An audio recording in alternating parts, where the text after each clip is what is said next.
Fube. This is Misal Bay, aka Warlock Asylum, coming at you once again with another episode of the Raw Talk. And today, I just want to just drop a quick note about people who are getting involved in the esoteric arts, especially since we're in the Western holiday season and approaching the New Year on the Western calendar.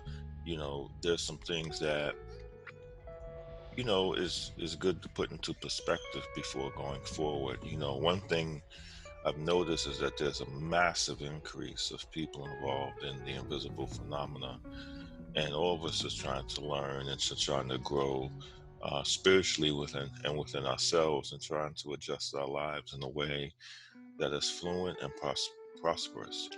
One thing that I would say is that it's important for a person who's going to be involved in these arts that they get in tune with the mind of the universe first, so that they know whatever it is that they're doing doesn't come in conflict with that.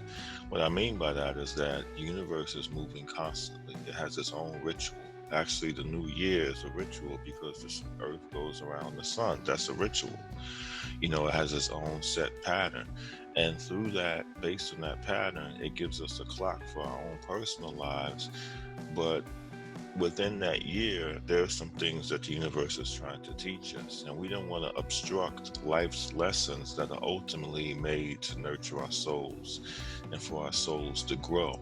And that's not a message saying that a person can't, get involved in whatever they seem fit. I'm no authority on life in that context to tell people what to do.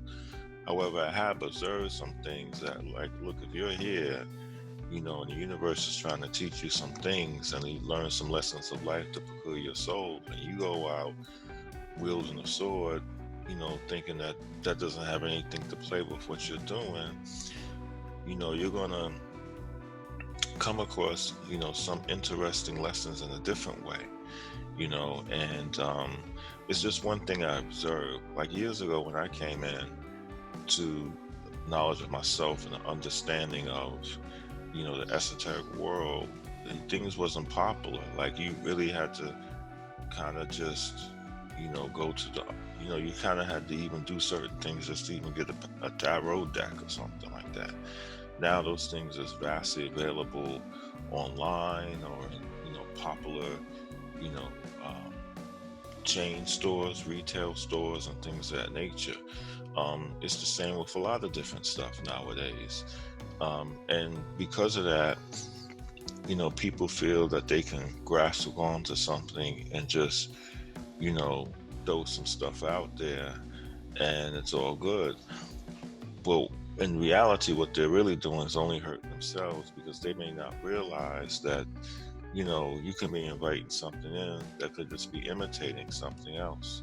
So you want to be able to facilitate a means that you can get to know the mind of the universe, the mind of the all, and that is present within you.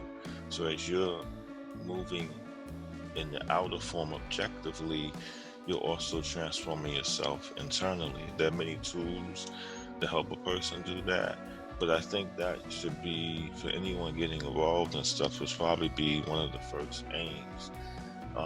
There's this, a lot of people that I do see online may not have that sort of training or background, so everything is still a question mark in some areas, and that's fine, because maybe that's part of their journey, part of their learning experience. However, just to put out a head nod out there, like, sometimes it's good to facilitate a level of initiation in some way, shape, or form, at least through the ladder of lights. And there's different traditions that you can utilize, although I preferably enjoy the Mesopotamia, or even some traditions further east that correspond to that. And then from there, you can kind of see how to navigate and what you need to learn. Nothing is a a must all for everybody, because people have different things to learn in life. You know what I'm saying? However, I think as far as getting involved in esoteric work, that is definitely one of the things that uh, is great and could be utilized for your benefit and travels on the journey. This is Misael Bay, aka Warlock Asylum, coming at you once again with another episode of Raw Talk. And I'm wishing all of you a safe holiday season. Thank you.